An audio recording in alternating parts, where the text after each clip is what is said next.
మొత్తానికి ఐసీఐసీఐ జనాన్ని ఒక్కసారి దారుణ షాక్కి గురిచేసింది.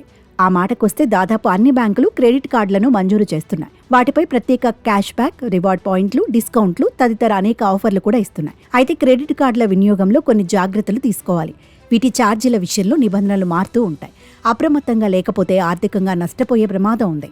ఐసీఐసీఐ బ్యాంక్ క్రెడిట్ కార్డుల విషయంలో కొత్త నిబంధనలను తీసుకొచ్చింది. దేశంలోని ప్రైవేట్ బ్యాంకులలో ఐసీఐసీఐ ఒకటి. ఈ బ్యాంక్ క్రెడిట్ కార్డుల నిబంధనలను ఇటీవలి మార్చింది. వాటిని నవంబర్ 15 నుంచి అమల్లోకి తీసుకువచ్చింది. దీంతో ఈ బ్యాంక్ ఈ సంవత్సరం రెండోసారి తన క్రెడిట్ కార్డుల పోర్ట్ఫోలియోను సవరించినట్టయింది. కొత్త నిబంధనల ప్రకారం యుటిలిటీ, ఇన్సూరెన్స్, కిరాణా ఖర్చుల రివార్డులపై పరిమితి విధించింది. విమానాశ్రయ లాంజ్ యాక్సెస్ కోసం అర్హతలను కూడా మార్పు చేశారు. విమానాశ్రయం లాంజ్ యాక్సెస్ కోసం చెల్లించాల్సిన డబ్బును పెంచుతూ నిర్ణయం తీసుకుంది. దీని ప్రకారం డొమెస్టిక్ ఎయిర్పోర్ట్ లాంజ్ యాక్సెస్ కోసం తొలి త్రైమాసికంలో 75,000 వరకు క్రెడిట్ కార్డ్ పేమెంట్స్ చేయాలి. గతంలో ఈ పరిమితి 35,000 మాత్రమే ఉండేది.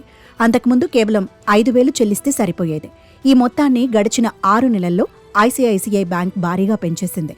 యుటిలిటీలు, బీమా ప్రీమియం చెల్లించే కార్డుదారులకు ఐసీఐసీఐ బ్యాంక్ రివార్డ్ పాయింట్లు ఇస్తున్న విషయం తెలిసిందే. వాటిని పొందడానికి ఇప్పుడు ఖర్చు పరిమితిని పెంచేశారు. రూబిక్స్ వీసా, సప్పీరో వీసా, ఎమరాల్టే వీసా తదితర ప్రీమియం క్రెడిట్ కార్డులను కలిగి ఉన్న కస్టమర్లు ప్రతి నెల 80,000కు పైన ఖర్చు చేస్తే రివార్డులు పొందుతారు. ఇతర కేటగిరీల వారికి 40,000కు పరిమితం చేశారు.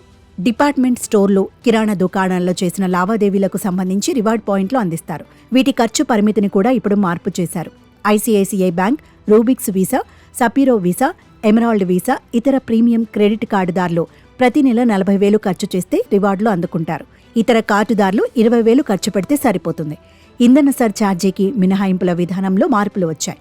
ఇప్పుడు నెలకు 50,000 కంటే ఎక్కువ ఖర్చు చేస్తే 1% సర్ఛార్జీని వసూలు చేస్తారు.